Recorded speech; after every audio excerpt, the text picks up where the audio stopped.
श्रीनगर के पारीपोरा में कल से चल रही मुठभेड़ में सुरक्षा बलों ने 2 आतंकियों को मार गिराया। सुरक्षा बलों ने लश्कर कमांडर अबरार समेत 2 आतंकियों को ढेर कर दिया।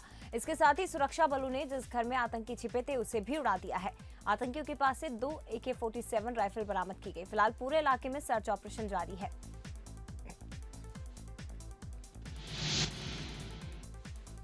जम्मू में हाल ही में एयरफोर्स स्टेशन पर हुए ड्रोन अटैक के बाद अलर्ट जारी है। इसी बीच जम्मू के सुंजवान मिलिट्री स्टेशन के पास एक और ड्रोन देखा गया है, जिसके बाद हर कोई चौकन्ना हो गया। बताया जा रहा है कि सोमवार देर रात करीब 2:30 बजे ये ड्रोन देखा गया था, जो कुछ देर बाद ही गायब हो गया। सुरक्षा बलों को ये ड्रोन कुंजवानी सुंजवान कलूचक इलाके के पास नजर आया। क्योंकि ये ड्रोन ऊंचाई पर था, इसलिए तीनों जगहों से इसे देखा जा रहा था। लेकिन एजेंसियां इस बात की भी जांच कर रही है कि ये एक ही ड्रोन है या फिर 3 ड्रोन थे। कोरोना की वैक्सीनेशन लगाने के मामले में भारत ने एक और उपलब्धि हासिल की है। भारत ने टीके लगाने में अमेरिका को पीछे छोड़ दिया। देश में अब तक 32 करोड़ 36 लाख लोगों को कोरोना का टीका लगाया जा चुका है। 16 जनवरी से शुरू हुए अभियान के तहत अब तक 32 करोड़ 36 लाख लोगों को वैक्सीन लग चुके हैं, जबकि 14 दिसंबर 2020 से टीकाकरण कर रहे अमेरिका में अब तक 32 करोड़ 37 लाख लोगों को ही टीका लगा है। हालांकि आबादी के हिसाब से टीकाकरण करने के मामले में अमेरिका भारत से आगे है।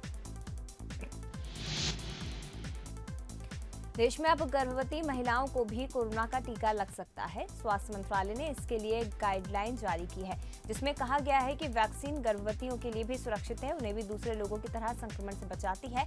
गाइडलाइंस के मुताबिक वैक्सीनेशन के लिए उन्हें कोविन ऐप पर रजिस्ट्रेशन कराना होगा। वे वैक्सीनेशन सेंटर पर जाकर ऑन साइट रजिस्ट्रेशन भी करवा सकती हैं। ये सलाह दी जाती है कि सभी गर्भवती महिलाएं वैक्सीन लगवाएं। टीका लगवाने के बाद जरूरी सावधानियां रखें। वहीं गर्भवती महिलाओं को टीका लगाने के लिए कई राज्यों में अलग नियम है। जैसे महाराष्ट्र में महिलाओं का टीका लगाया जा रहा है, बस उन्हें डॉक्टर की सहमति का सर्टिफिकेट लाना होता है। जबकि मध्य प्रदेश में गर्भवती महिलाओं को वैक्सीन लगाने का फैसला नहीं लिया गया। कोरोना काल में दुनिया के कई देशों की मदद करने के बाद अब भारत करीब 50 देशों को कोविन जैसा सिस्टम तैयार करके देगा। कनाडा, मैक्सिको, नाइजीरिया और पनामा समेत करीब 50 देशों ने अपने टीकाकरण अभियान के लिए कोविन जैसी प्रणाली में दिलचस्पी दिखाई और भारत ओपन सोर्स सॉफ्टवेयर मुफ्त में साझा करने के लिए तैयार है।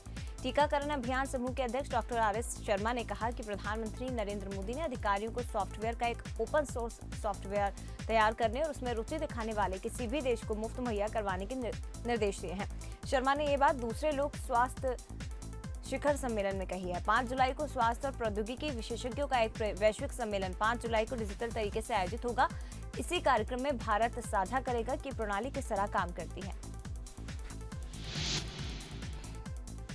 छत्तीसगढ़ सरकार की ओर से वैक्सीन उपलब्धता और वैक्सीन जागरूकता के लिए हर संभव प्रयास हो रहे हैं। सीएम बघेल ने जुलाई महीने में 1 करोड़ टीके उपलब्ध कराने के लिए पीएम मोदी को पत्र लिखा। सीएम ने सोमवार को खत लिखा, जिसमें कहा कि 3 दिन की वैक्सीन की डोज बची है। हमारे पास 9,98,810 वैक्सीन की डोज है। छत्तीसगढ़ में रोजाना 3 लाख लोगों का वैक्सीनेशन हो रहा है। बार बार मांगने पर भी छत्तीसगढ़ को पर्याप्त डोज नहीं मिल रहे। मुख्यमंत्री ने जुलाई महीने में छत्तीसगढ़ को 1 करोड़ डोज देने की मांग की। मुख्यमंत्री ने कोरोना की पहली और दूसरी लहर के दौरान हालातों को ध्यान में रखते हुए राजधानी रायपुर से लेकर ग्रामीण अंचल तक स्वास्थ्य सुविधाओं को और अधिक सुदृढ़ बनाने की कारगर पहल शुरू की है। छत्तीसगढ़ में मुख्यमंत्री कार्यालय और स्वास्थ्य विभाग के बीच सब कुछ ठीक नहीं चल रहा। हालात ऐसे हैं कि स्वास्थ्य मंत्री TS सिंहदेव की जानकारी में आए बिना मुख्यमंत्री सचिवालय ने फैसले लिए हैं। नतीजा, TS सिंहदेव ने स्वास्थ्य सेवाओं से जुड़े मुख्यमंत्री के फैसले पर अपनी असहमति जता दी।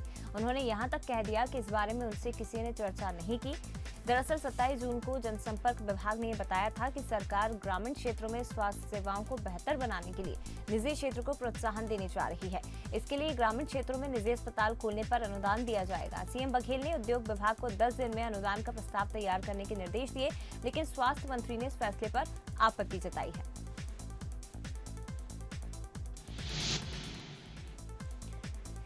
सीएम शिवराज सिंह चौहान ने वैक्सीनेशन की अनिवार्यता के लिए बड़ा कदम उठाया। वैसे कर्मचारी अधिकारियों पर कार्रवाई की जाएगी जिन्होंने कोरोना का पहला टीका तो लगवा लिया, लेकिन दूसरा डोज नहीं लगवाया है। सोमवार को हुई मंत्री समूह की मैराथन बैठक के दौरान सीएम ने दूसरा डोज न लगवाने वाले कर्मचारियों को चेतावनी दी और कहा कि ऐसे कर्मचारी जिन्होंने पहला डोज लगवा लिया लेकिन दूसरा लगवाने में लापरवाही कर रहे हैं, उन्हें चिन्हित कर टीका लगाया जाए। प्रदेश में कोरोना की वजह से लंबे समय से लॉक रहे कॉलेज अब अनलॉक होने जा रहे हैं। मंत्री समूह की बैठक में चर्चा के बाद नया शिक्षण सत्र कैलेंडर बनाया गया और जल्दी इसे जारी किया जाएगा। इसके अनुसार यूजी फर्स्ट ईयर और पीजी फर्स्ट सेमेस्टर के लिए एडमिशन 1 अगस्त से शुरू होंगे। वहीं यूजी सेकंड और थर्ड ईयर और पीजी थर्ड सेमेस्टर के लिए प्रवेश प्रक्रिया 1 से 30 अगस्त तक चलेगी। UG first, second, third year और पीजी फर्स्ट और थर्ड सेमेस्टर के लिए नया सत्र 1 सितंबर से शुरू होगा।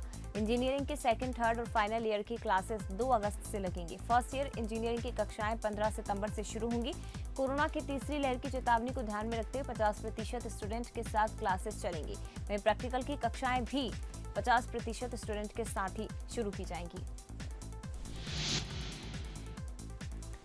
महाराष्ट्र के जलगांव में डेल्टा प्लस वेरिएंट के 7 मरीज मिलने से बुरहानपुर जिला प्रशासन की चिंताएं बढ़ गई है। प्रशासन ने महाराष्ट्र की सीमा पर सख्ती बढ़ा दी और इसी कड़ी में इछापुर गांव के चेक पोस्ट पर एडीएम और एएसपी ने औचक निरीक्षण किया। इस दौरान महाराष्ट्र से आने वाले लोगों की आरटी-पीसीआर रिपोर्ट जांची गई।